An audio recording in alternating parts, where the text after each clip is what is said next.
Good morning and welcome to Nick's News. I'm Maggie. And I'm Travis, and this week's broadcast features stories on cross-country and cybersecurity.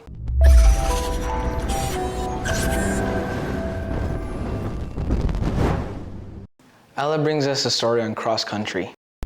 The cross-country team is doing fabulous. Let's meet a couple members on the team. The team has done really good. We won region for both the girls and the boys, and then we're headed to state next week. My favorite part about running is the people are all nice. They like help me do better. They push me and become a better person, you know. And then probably one of the hardest things is, so we race 5Ks, and probably like the very end of the race, you're like dead. You're mentally dead too. It's a really mental sport, but you just have to like push through it. You're like almost there. So that's the hardest part, I think. The team has done pretty well.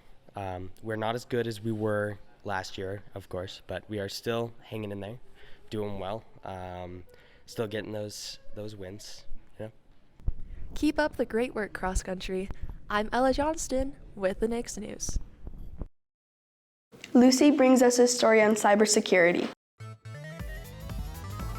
Phishing. What is it?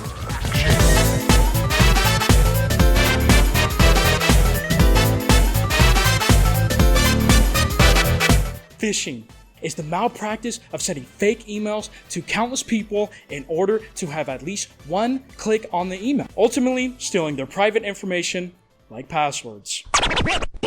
Here's an example of a phishing victim. Oh boy, free money from my friend Bob Smith. What are you doing? Entering my credit card information. No, you're not. You don't do this. This is called a phishing email. These you do not follow ever. Why?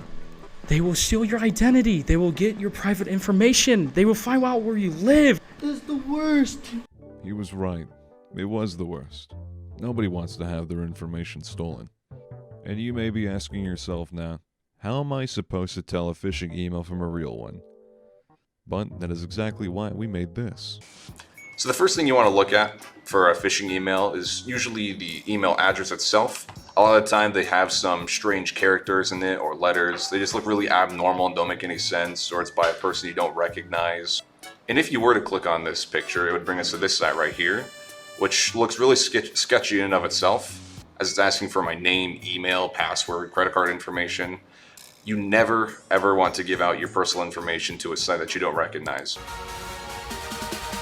Stay safe out there, Farmington.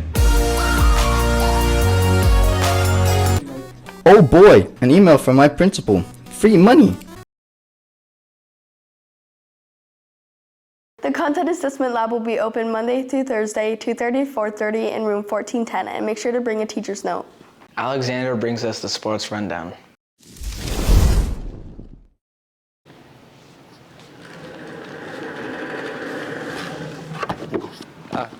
On Tuesday, cross country has state and volleyball plays against Syracuse. I'm Alexander Gray, and that was the sports rundown.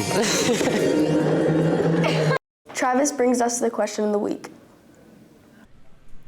Do you think the Jazz are going to be good this year, and why? No, the Jazz can never win in the playoffs. No, we're going to be terrible because we traded away everyone that's somewhat good. Are the Jazz going to be good this year, and why? No, they're gonna suck this season. Why? Because they're just gonna suck. If you have any story ideas that you would like to put on the broadcast, make sure to email us at nicksnewsstory@gmail.com. Make sure to check out our socials, and we'll see you next week.